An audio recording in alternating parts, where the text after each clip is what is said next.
4 చేపలకి మేత వేయడానికి మనకు చేత కాదు, ఒక కుక్కకి అంత అన్నం టైంకి పెట్టడానికి చేత కాదు. ఇన్ని కోట్లని మనం లెక్కించలేనంత జీవజాలాన్ని, కోట్లాది ప్రాణులను ప్రతిరోజు పోషిస్తున్నాడు ఆయన. అది మామూలు విషయం కాదు, అది ఆలోచించుకుంటేనే మైండ్ పోయిద్ది. అలాంటి వాడు ఆయన.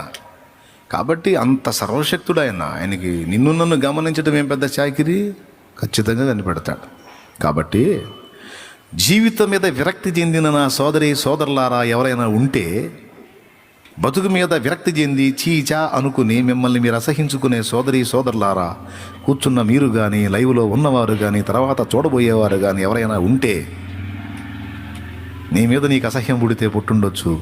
కానీ ఒకటి మాత్రం నిజం, నువ్వంటూ ఉనికిలోకి వచ్చావు అంటే నిన్ను కావాలనుకున్నది మాత్రం దేవుడే.